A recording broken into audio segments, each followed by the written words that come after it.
O tema dessa live de hoje, né, que foi proposto para a nossa live de hoje, são orientações psicológicas aos pais em tempos de quarentena, né?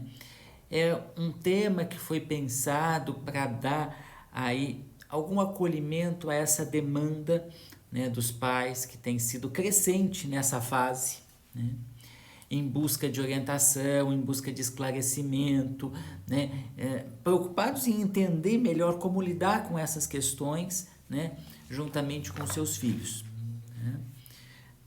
Há 15 dias atrás a gente fez uma live que discutia um pouco as questões do autismo, né? E naquela ocasião já surgiram várias perguntas, né? Várias indagações a respeito de como lidar com as crianças autistas nesse momento específico da pandemia, em que a gente tem aí uma quarentena e que há uma mobilização, né, diferente, que as crianças também acabam sendo afetadas. Então, naquela ocasião, a gente conversou um pouco sobre isso e surgiram muitas questões que acho que daí mobilizou a necessidade de a gente estar ampliando a discussão e trazendo para a live de hoje uma questão mais ampla, né, para pensar várias problemáticas que afetam as crianças nos dias atuais e como que a gente pode auxiliar os pais nesse sentido.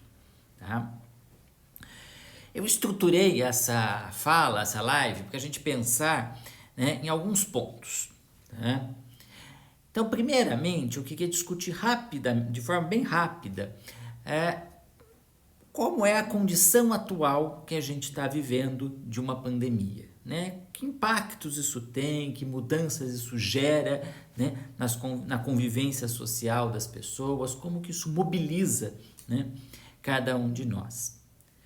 Feito isto, eu vou querer trazer um pouco da reflexão para os pais, de que eles possam olhar um pouco para dentro de si e pensar como eles estão sendo mobilizados por isso, como essas situações estão sendo aí presentes nas suas vidas. E por que eu faço isso, né, numa live que se propõe a fazer algumas orientações para os pais? Porque eu entendo que não basta uma mera orientação, uma mera instrução, né, de como agir, faça isso ou não faça aquilo.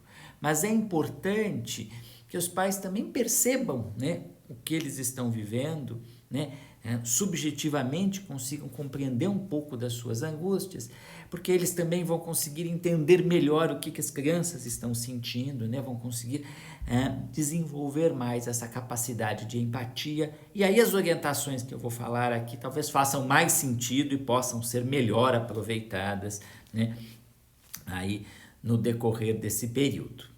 E aí sim, eu chego à terceira parte dessa exposição, que é a mais específica, onde nós vamos discutir, né, questões de como auxiliar aí no cuidado das crianças nesta fase. E para isso a gente levantou alguns temas ao longo da semana, algumas pessoas foram encaminhando perguntas, foram dando sugestões. E aí eu tenho dois grandes grupos de questões, de interesses que nós vamos discutir. Primeiro nós vamos falar assim, como ajudar a criança a entender o que está acontecendo nessa fase, e depois como auxiliar nas questões mais escolares, de como a criança vai nessa fase lidar com a tecnologia como um meio de aprendizagem, que é o que está sendo oferecido pela maioria das escolas neste momento.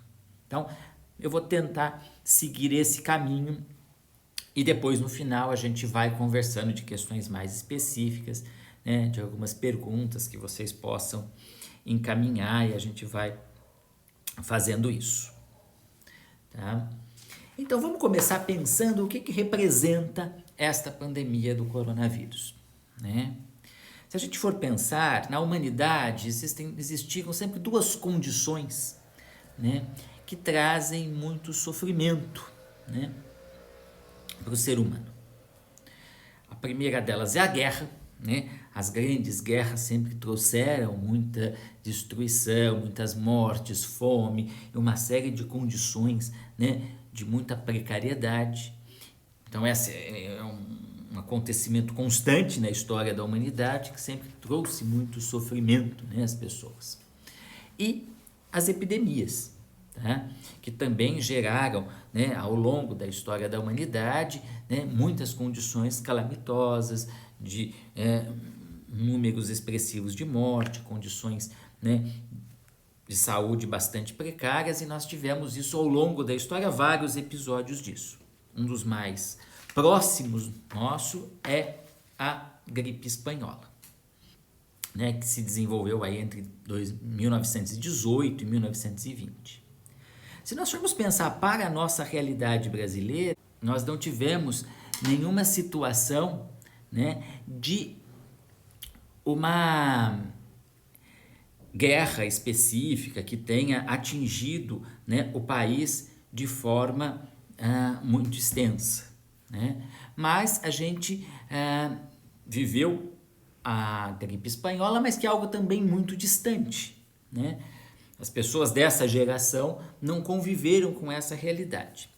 Então, o que nós estamos tendo agora é uma situação nova, né, que nós não temos referências, né, da qual nós não temos referências, né, e, portanto, o impacto disso para as pessoas acaba sendo bastante significativo, né? É a primeira vez que a gente está tendo que ter uma condição de isolamento de uma proporção tão grande que atinge todo o país, né? Que nós estamos tendo que conviver com mortes diárias de um grande número de pessoas. E isso tudo tem trazido, tá, para as pessoas muitas angústias, muitas incertezas, né? Uma experiência, às vezes, de contato, né, com a morte muito intenso, né? Então isso tem sido mobilizador de experiências bastante destrutivas, né? E por isso, né, por conta dessas questões, cada um reage de uma forma, né? Algumas pessoas negam, dizem, olha, não acontece nada, não está acontecendo nada, né? Isso não tem aí perigo nenhum, tá? E por outro lado, a gente tem situações, né, em que outras pessoas ficam muito angustiadas, ficam muito apavoradas, se sentem amedrontadas, com medo de morrer, com medo de que algum familiar seu seja atingido. Então você veja que são sentimentos muito contraditórios, né? Cada hora você tem aí um extremo de situação, né? Em alguns momentos você tem uma negação, né?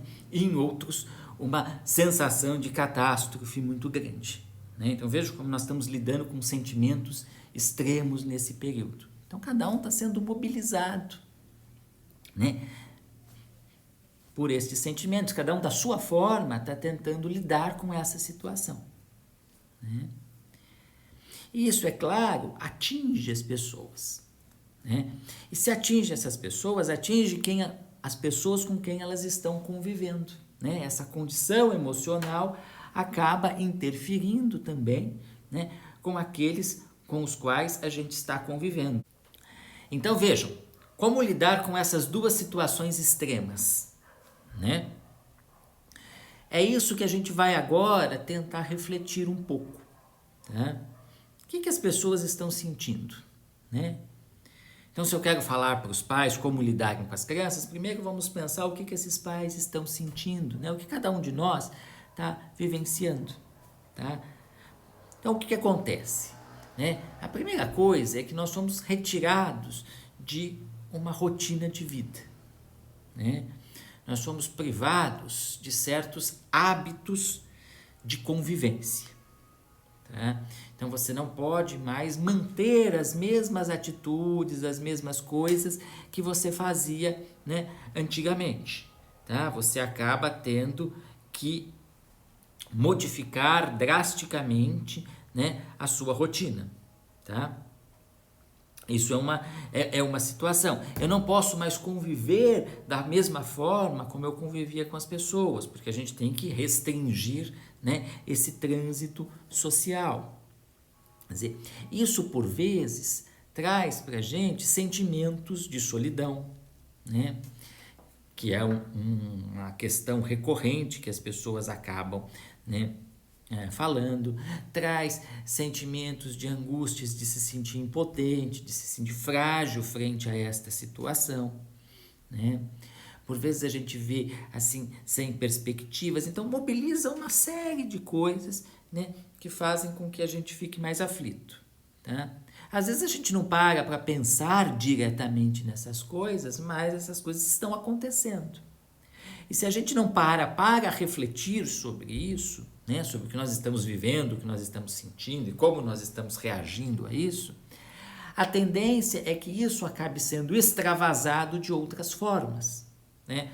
Com irritação, com uma maior exasperação, com uma falta de paciência, né? Com uma maior intolerância, né? Com uma série de reações, né? Às vezes impulsivas, porque a gente não consegue, ou não quer, ou não pode, né? Parar e perceber, né? Que tipo de experiência emocional a gente está vivendo. Então é importante, né, que a gente consiga parar e perceber isso e entender um pouco o que está acontecendo com a gente, né? Por que a gente está tendo essa ou aquela reação, como que isso está acontecendo, tá?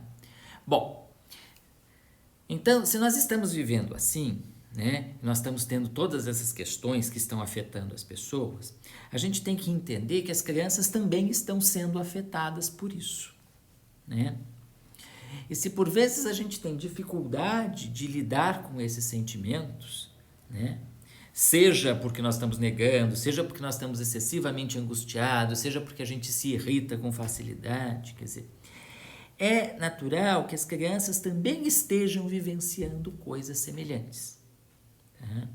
É comum a gente se deparar com a pergunta nessas situações em que as pessoas dizem assim: bom, será que as crianças estão entendendo o que está acontecendo? Né? Será que a gente deve falar alguma coisa do que está acontecendo? Né? Ou será que é melhor fingir que não está acontecendo nada e aí ela não vai ter que sofrer com isso? Né? Essa é uma questão que corriqueiramente é colocada, né, pelos pais. Como agir nessa situação? Tá? E aí é importante a gente refletir da seguinte forma, tá? A criança, ela é bastante perspicaz, ela é bastante perceptiva, tá? E não tem como ela passar despercebida frente a tudo o que está acontecendo, né? Vocês têm há de convir que a todo instante está se falando sobre esse assunto. Todo dia na televisão se fala das mortes, todo dia na televisão se fala das medidas de prevenção, dos perigos, do que tem que ser feito e tal. As crianças estão ouvindo tudo isso e estão participando de tudo isso. Além disso, elas também tiveram a sua rotina alterada, né? Não podem mais desenvolver as atividades que desenvolviam. E muitas vezes elas não entendem por que isso está acontecendo, mas elas sabem que tem alguma coisa acontecendo, né? Que tem alguma coisa muito diferente acontecendo que trouxe todas essas novas formas de convivência, né? E de hábitos que não existiam antes, né? Agora, para sair de casa, você tem que usar uma máscara, que antes não era necessário. Bom, por que isso? Né? Então, o primeiro ponto é a gente entender que as crianças percebem e entendem tudo o que está acontecendo, tá? Isso é frequente, tá? Então, a gente tem que partir desse pressuposto. Partindo deste pressuposto de que elas estão vendo, estão vivenciando e estão sabendo do que está acontecendo, nós temos que pensar como então conversar com elas sobre isso, como falar disso, de que forma expor estas questões, tá? E como que a gente vai fazer isso? Primeira coisa, a gente tem que considerar qual é a idade da criança, né? Eu falo de forma diferente, explico com palavras diferentes e com um nível de intensidade diferente de acordo com a idade da criança, né? Então, uma criança muito pequena, né, que pergunte sobre o assunto, que queira saber, basta que eu diga uma coisa simples que esteja ao nível de compreensão dela, né? Então, se uma criança de 3, de 4 anos quer saber, então eu digo, olha, né, coronavírus é um bichinho que pode deixar as pessoas doentes, e por isso a gente tem que limpar bem a mão, tem que limpar as coisas, tem que usar máscara para o bichinho, né, não deixar a gente doente. Uma coisa simples, bastante clara, direta, sem muitas complicações, que ela possa compreender, tá? A criança mais velha pode ter uma explicação um pouco mais completa, né? O importante é deixar isso, faça uma explicação simples, né? E deixe aberto para que a criança pergunte. Na medida em que ela for ampliando a sua capacidade de compreensão, né? Na medida em que ela for percebendo, né, algumas situações mais, ela vai fazer perguntas. E as perguntas são um bom indicador, né, do quanto ela está preparada para saber ou não. Né? Às vezes a gente tem dúvidas, bom, quanto ela está preparada para saber dessas coisas ou não. Na medida em que ela faz uma pergunta, é porque ela já está começando a compreender determinada situação e precisa de esclarecimento. Então eu faço uma explicação simples. Se aquilo resolve, ótimo. Se aquilo não resolve, ela vai querer saber mais. E aí eu posso sinalizar com algo a mais, né? E com isso eu vou satisfazer a necessidade que ela tem de entendimento da situação, né? Sem ser exagerado, sem ser invasivo, sem falar além do que ela está preparada para ouvir e para receber, né? E aí tem uma coisa importante que a gente deve sempre frisar. A criança, então, precisa saber o que está acontecendo, né? Os pais devem conversar com ela e explicar por que está acontecendo isso ou aquilo, por que ela não pode ir na escola, né? Porque não pode ficar, muitas pessoas não podem ficar juntas, porque aí corre o risco de transmitir a doença. Então, eu tenho que explicar com clareza, de forma simples, isso. Por outro lado, né, a gente tem que ter o cuidado de entender que as crianças não precisam ser confidentes, né, dos pais. Então, os pais não têm que fazer confidência para as crianças a todo tempo, né, falar dos seus medos, falar das suas angústias, falar das, né, numa dimensão que talvez a criança não consiga entender, não consiga assimilar e não possa dar conta daquilo, né? Então, se este adulto que convive com ela, né, eu estou falando de pais, mas não precisa ser obrigatoriamente os pais, né? Pode ser qualquer outro adulto que conviva com a criança, né? Até porque muitos dos pais não estão em casa, algumas pessoas continuaram trabalhando, continuam fazendo suas atividades, precisam sair de casa e as crianças vão ficar em casa com outras pessoas, com os avós, com tios, com parentes, né? Então, seja quem for, né, as pessoas que estão aí responsáveis pela criança têm que ter este cuidado de, ao mesmo tempo que conversar e explicar, não fazer confidências para além daquilo que a criança esteja preparada, né, para ouvir. Então, se esse adulto está angustiado, se esse adulto está aflito, ele tem outras formas, né, de expressar essa sua aflição, essa sua angústia, esses seus medos, né, que não precisa ser obrigatoriamente diretamente com a criança, tá? O importante é que a gente tenha, um espaço de acolhimento para a criança, então que ela possa se sentir tranquila para falar destas coisas, tá? Um outro ponto importante, emendando aí, é que assim, nem sempre a criança tem facilidade de verbalizar todas essas coisas, tá? Que ela está sentindo, que ela está pensando, ou que ela não está entendendo de tudo que está acontecendo, né? Às vezes ela tem dificuldade de expressão, tá?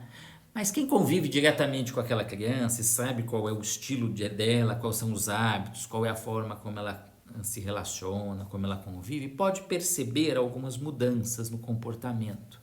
Então a criança pode ficar mais irritada, pode ficar mais agitada, né? Pode ficar mais briguenta, pode aparecer em situações que não são habituais, que não são corriqueiras, né, da convivência com aquela criança. Isso para a gente pode ser um sinalizador de que ela também está aflita, de que ela também está angustiada, mas que ela talvez não esteja conseguindo expressar aquilo que ela está sentindo, né? E aí nós podemos usar alguns meios que facilitem isso, que permitam a ela se expressar, que permitam a esta criança, né, se comunicar um pouco melhor, né? E que meios são estes, né? De que forma a gente pode fazer isso? Existem algumas alternativas. Por exemplo, né, o desenho. O desenho é uma forma interessante, principalmente com as crianças menores, né, que pode expressar o que ela está sentindo, né? Então, olha, vamos fazer um desenho, vamos desenhar hoje, vamos fazer alguma coisa, o que que você tem vontade de desenhar? Tá? E a criança pode espontaneamente ir colocando no desenho, né, as coisas, né, e isso ajuda ela. Só o fato dela desenhar, a gente não precisa fazer nada com o desenho, né? Basta que ela possa se expressar desta forma. Isso ajuda com que ela possa expressar certas coisas que ela está sentindo. Assim como muitas vezes quando ela brinca, né, ela consegue fazer isso e consegue expressar. Às vezes uma criança mais velha pode ter outros hábitos que também ajudem a elaborar essas experiências, né?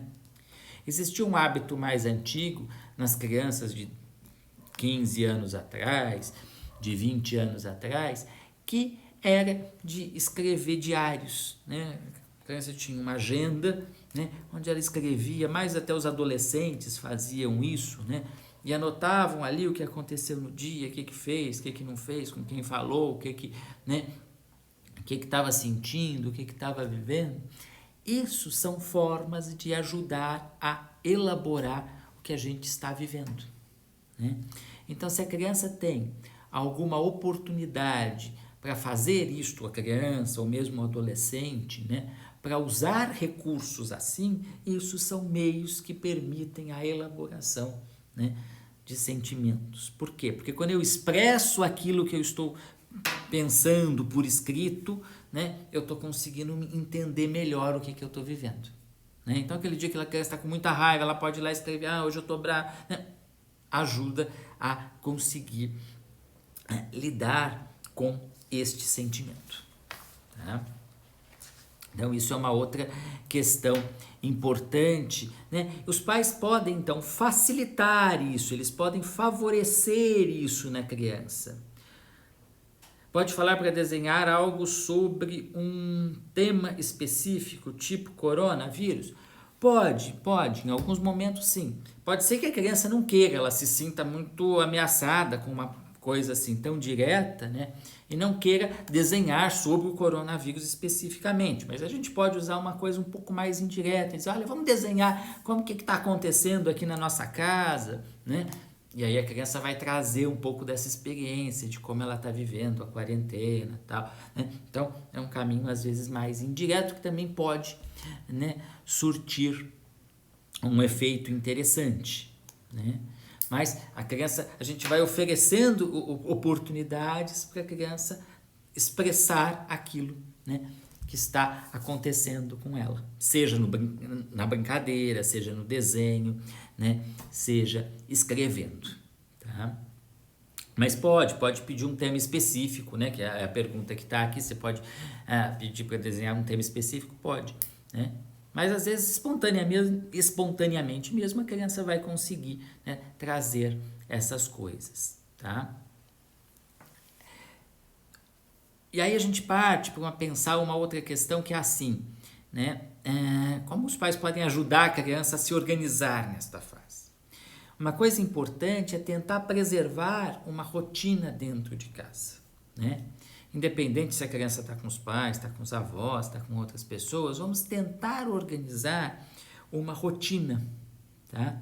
Uma rotina que permita à criança manter um certo ritmo de vida que ela tinha antes da quarentena, né? Então, manter mais ou menos o horário que ela acordava, o horário que ela fazia as atividades, o horário que ela comia, né?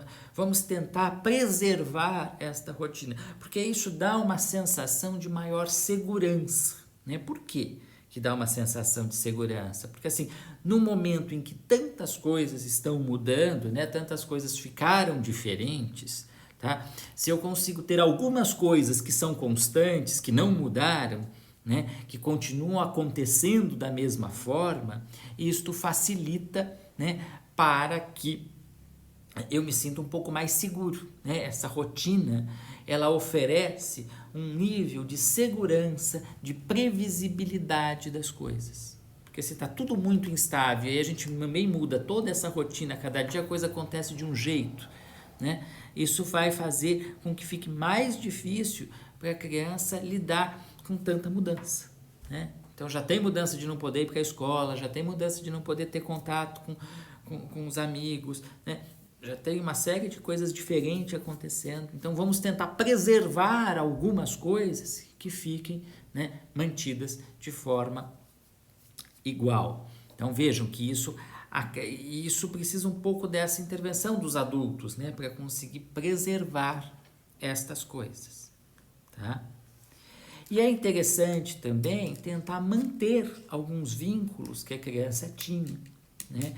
Se ela não pode mantê-los presencialmente, mas manter virtualmente, manter de alguma forma. Então, ela ter notícia das crianças com quem ela convivia, né? Eventualmente falar por algum meio, pelo telefone, pelo celular, pelo WhatsApp, né? São maneiras de você preservar alguns contatos, tá?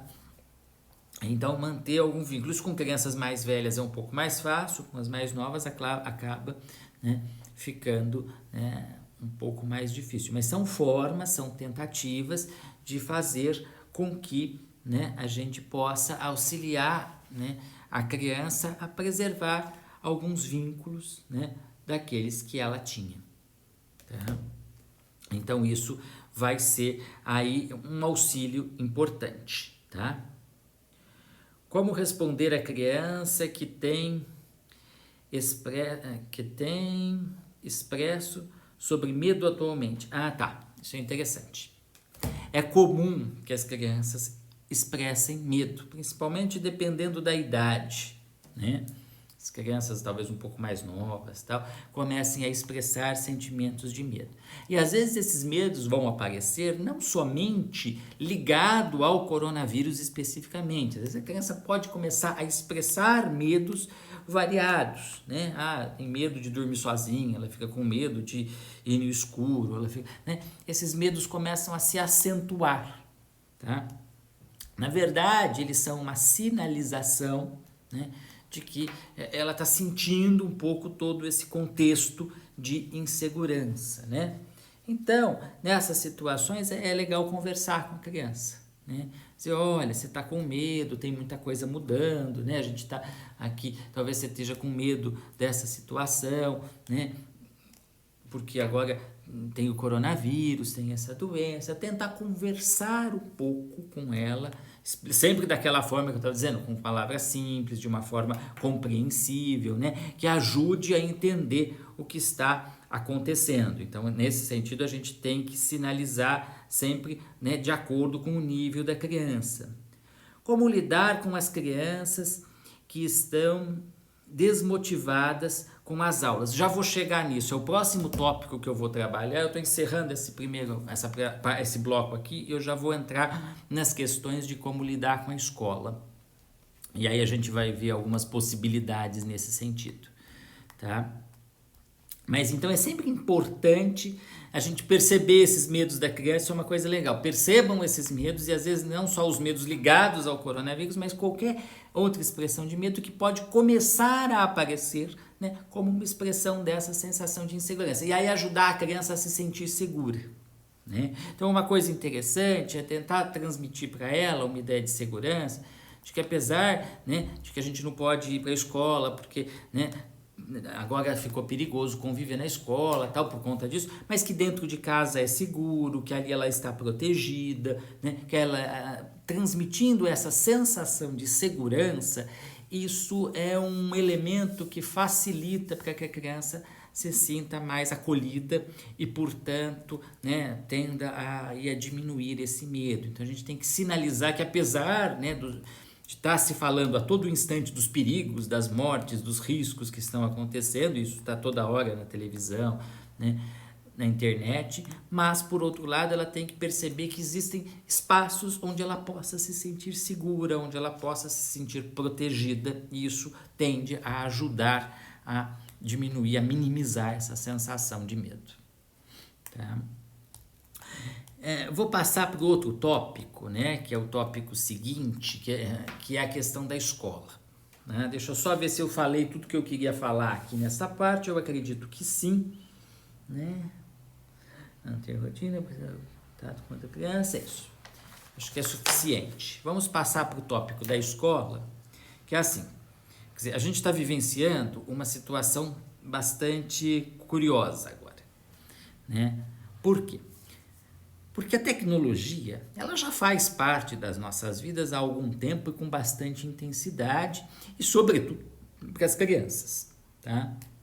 Que têm grande familiaridade com isso, né? As crianças costumam lidar muito bem com o celular, com a internet, com o YouTube, né? Com muita facilidade, tá? Então, o manejo em si destas ferramentas para a criança um pouquinho mais velha, não há nenhuma dificuldade nesse sentido, né? Só que isso sempre foi usado com uma finalidade, de uma forma muito mais recreativa, lúdica, livre, né? Para que a criança usasse da forma como quisesse. Com este afastamento social, as escolas acabaram optando, né, por um tipo de trabalho que é de oferecer, por intermédio da internet, aulas ou exercícios ou atividades. E aí a gente tem muitas questões muito variadas para pensar, né? Primeiro que a gente tem duas situações iniciais, quer dizer, você tem os pais que estão em casa e que, portanto, podem acompanhar as crianças nessas atividades, né? Então isso tem uma condição.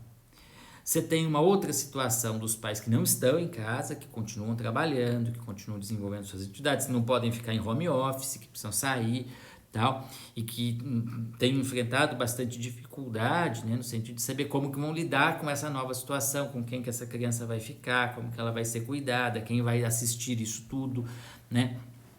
E que às vezes fica mais difícil para oferecer este acompanhamento escolar, né, que é necessário nessas situações. Então a gente tem que ponderar esses dois tipos de situação, tá? Quando é possível que os pais estejam próximos, é uma fase que vai requerer esse contato, quer dizer, os pais vão ter que estar orientando a criança nesse sentido, tá? Ajudando a construir uma rotina, ajudando a pensar como vai fazer isso, né? É importante que as atividades escolares feitas online, elas sejam relativamente curtas, tá? Ninguém consegue ficar por muito tempo, né, numa atividade, numa aula online, acaba ficando mais dispersivo, né? Então é importante que essas atividades sejam mais breves e que elas tenham mais intervalos, tá? Para que a criança consiga se organizar melhor e consiga manter um nível de atenção para isso. Quanto menor é a criança, mais rápida tem que ser essas atividades, menos intensas elas precisam ser, né? Quanto mais velha, mais em condições ela tem de ter atividades mais extensas, mais longas, mas mesmo assim com esses cuidados, de serem mais breves, de terem mais intervalos, para que isso se torne um pouco mais produtivo, né? Senão fica extremamente maçante, cansativo e a criança não aguenta ficar. Então aí é comum você ter esses momentos de monotonia, né? E aí a criança fica desmotivada, tá? Quando a criança está desmotivada, a gente precisa pensar algumas coisas, tá? Por que ela está desmotivada? Ela está desmotivada porque estudar desta forma significa, assim, a concretização desse afastamento das pessoas, significa que ela está privada de uma série de coisas. Às vezes a dificuldade da criança não está em si em estudar através dessas ferramentas, mas significa para ela, na sua percepção, de que usar estes meios significa que ela de fato está afastada da escola, ela de fato está afastada dos amigos, ela de fato está longe das coisas, então ela não queria estar fazendo desta forma, ela preferia estar fazendo de outra maneira, né? E aí é importante conversar com a criança e mostrar para ela que isso é transitório, né? Que isso não é definitivo, né? Que isso é algo provisório que está acontecendo neste momento e que a gente tem que fazer um esforço para se adaptar, né? Ainda que a gente não goste tanto, né? Mas é necessário que haja esse esforço para a gente poder aproveitar um pouco do que é possível e passar por essa fase. E quando a gente passar por isso, nós vamos poder voltar à normalidade do que a gente vivenciava. Então, este é um componente que pode fazer com que a criança fique desestimulada de fazer suas atividades. Tá? O segundo componente que a gente tem que observar é que talvez seja mais difícil para ela conseguir acompanhar o que está acontecendo. Então, do ponto de vista do entendimento, da compreensão, da assimilação, esteja ficando mais complicado. E aí a gente tem que perceber se de fato está acontecendo isso para tentar ver o que pode ser feito, de que forma isso possa ser suprido. Porque às vezes para ela está desmotivante porque ela não está conseguindo se concentrar ali, ela não está conseguindo acompanhar, ela não está conseguindo entender, né? Então fica mais difícil, né, de preservar, de sentir assim que essa atividade está sendo produtiva, está sendo interessante, está sendo agradável. Então a gente tem que observar essas duas coisas quando a criança estiver fazendo atividade online. Tá? Outra coisa importante, quanto menor for a criança, menos exigente tem que ser essas atividades. Né? Então eu vi que já desde crianças assim do ensino infantil já estão recebendo das escolas algumas atividades que precisam ser muito supervisionadas pelo adulto que estiver acompanhando a criança, né? Vem lá uma orientação, fazer o desenho tal, fazer o recorte tal, né? Fazer tal coisa, desenvolver tal brincadeira, quer dizer, é mais uma atividade dirigida, né? Que vai ter que ser acompanhada pelos pais, pelos responsáveis, por quem esteja cuidando da criança. E aí é importante sinalizar assim, principalmente no caso das crianças menores, o mais relevante nessas atividades online não é tanto em si a aprendizagem, isso vai ter que ser suprido talvez num segundo momento, quando as atividades voltarem, mas preservar algumas atividades escolares por via online ajuda a criança a se sentir conectada, né, com o mundo que ela tinha antes. Então ela continua conectada com a escola, com as atividades, com os amigos. Então manter esta conexão é mais importante do que propriamente, né, fazer com que ela aprenda tal coisa naquele momento, tal, que às vezes está difícil por esse meio, né?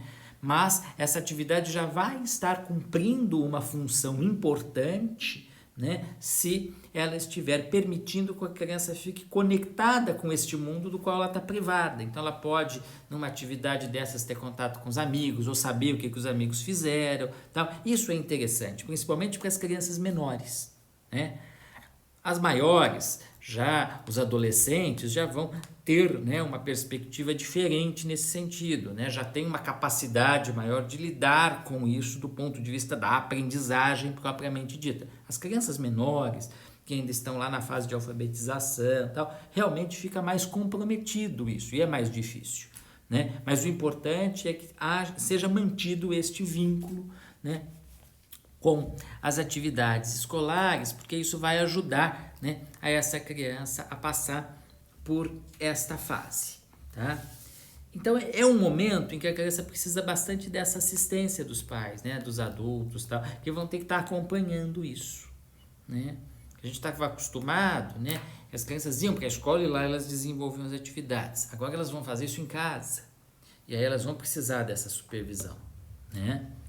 Não dá, quanto menor a criança, não dá para imaginar que ela consiga se disciplinar sozinha, né, para fazer aquilo e não fazer outra coisa, né? Quando ela está na escola, tem lá a professora que está dizendo, olha, vamos fazer isso aqui, depois você mexe no celular, depois você faz aquilo. Então tem alguém ali que está conduzindo, né?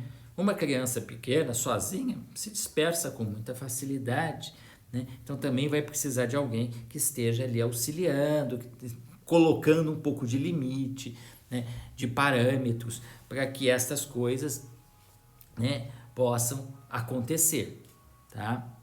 Então é nesse sentido que a gente vai estar atento, né? Então vocês estão vendo que são vários detalhes, são várias coisinhas que a gente tem que estar observando. Como estimular a criatividade da criança na quarentena?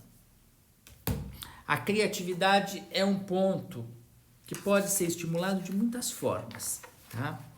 Uma das maneiras de estimular a criatividade é aquelas formas que eu estava falando lá na frente, né?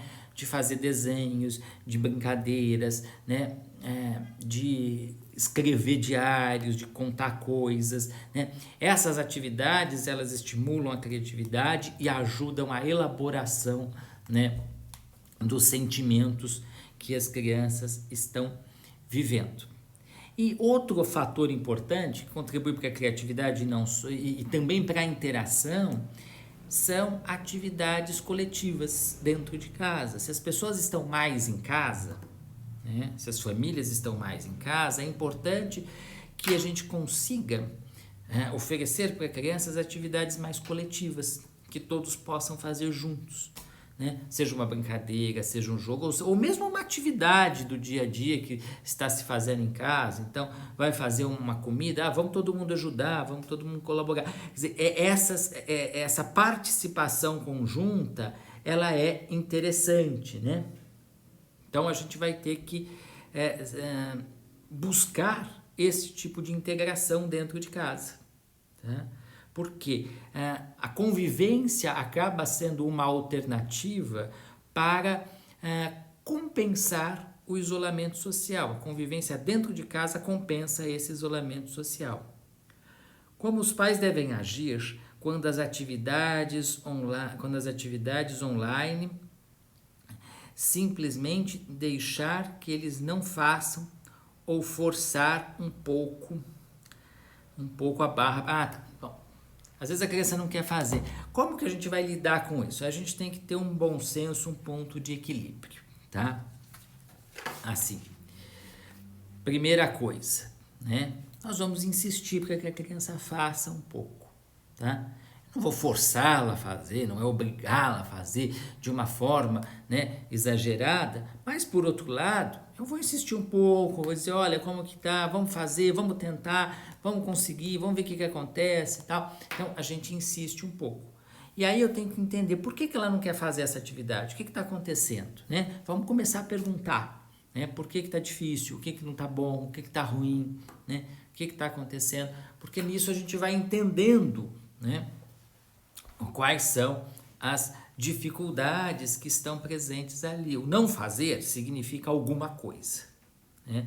E aí eu quero entender o que significa isso, tá? Significa que ela está rebelde, que ela está brava, que ela não está gostando daquela atividade, né? Que aquilo está chato. Eu tenho que entender, né? Então eu vou perguntar, eu vou tentar estimular a fazer, né? Eu não vou obrigá-la a fazer, mas eu vou estimular, eu vou incentivar, né? A gente vai tentar isso até que isso possa se tornar um hábito nesse período, né?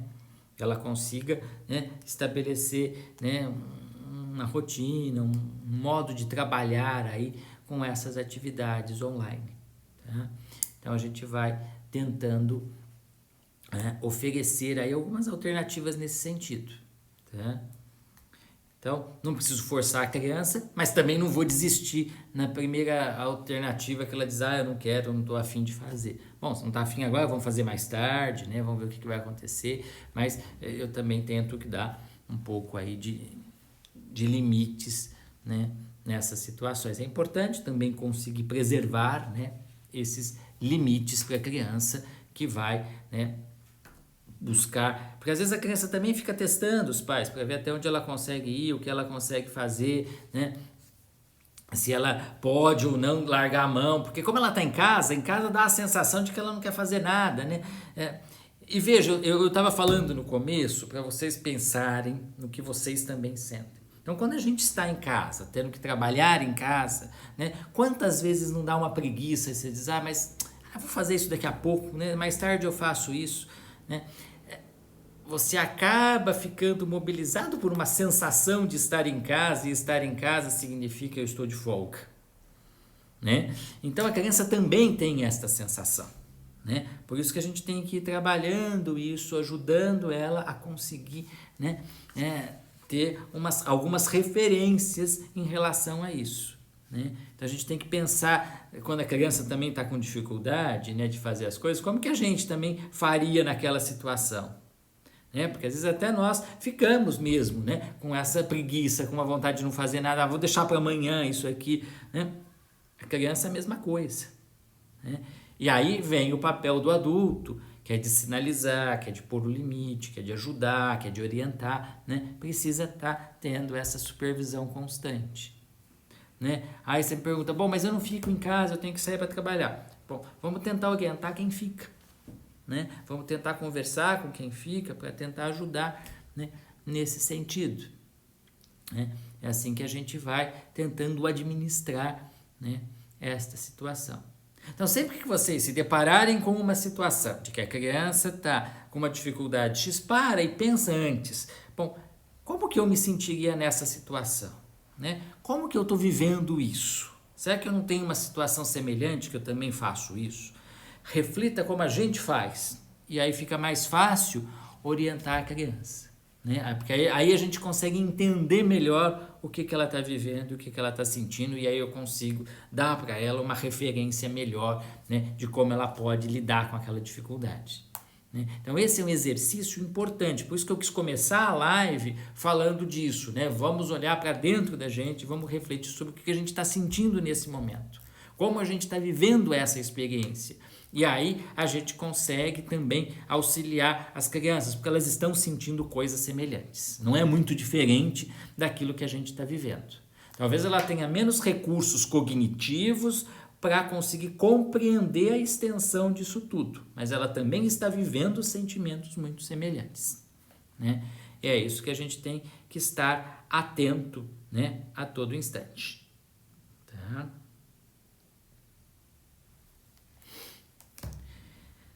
Basicamente, são essas as questões assim que eu tinha para sinalizar aqui com base nas questões que a gente foi levantando esses dias. Se vocês tiverem mais alguma pergunta, mais alguma questão, pode começar a ir falando e a gente vai tentando responder na medida do possível, tá? O diálogo é fundamental, muito bom isso, é verdade, né? A gente tem que estar sempre conversando, sempre pensando no que está acontecendo. Eu acho que talvez, assim, uma das coisas positivas desta experiência, né, de isolamento que a gente está vivendo, da quarentena, é que as relações familiares acabam ficando no centro de tudo, porque você tem, né, menos possibilidade de sair de casa, então você tem que conviver mais dentro de casa e aí essas questões vão aparecer, né? Se por um lado a gente tem visto notícias, tem aparecido muito mais violência doméstica, tem aparecido muito mais conflitos, né, nas relações familiares por conta dessa convivência intensificada, também é o momento que a gente possa aprender a conviver melhor e lidar com essas situações da convivência familiar e explorar isso de uma forma positiva.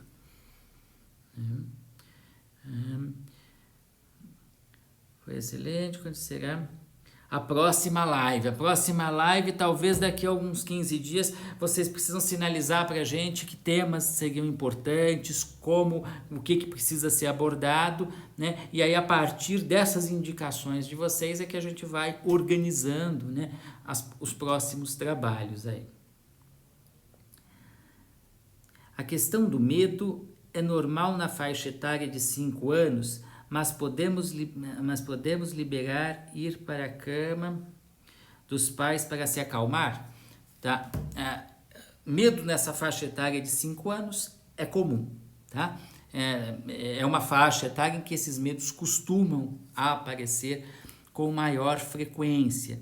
De preferência, evitar, né, que a criança tenha que ficar indo para a cama dos pais, ajudar ela a ficar no quarto dela, a cama dela, onde ela fique, né, ficar com ela, ajudar ela a enfrentar o medo, porque assim você consegue ajudá-la a enfrentar o medo, né, e desenvolvendo uma capacidade de lidar com isso, porque senão ela vai ficar mais dependente, né, e ficando muito dependente, fica mais difícil para ela enfrentar essa situação de medo. Então a gente tem que criar formas de que a criança consiga ir desenvolvendo recursos internos para enfrentar os próprios medos. Então às vezes ela precisa desse auxílio, dessa assistência, precisa de alguém junto, precisa de alguém que esteja ali acompanhando, que durma, que fique com ela até ela dormir e tal, mas para aos poucos ela ir conseguindo, né, ela própria enfrentar essas situações de medo e de angústia que ela está vivendo. Tá?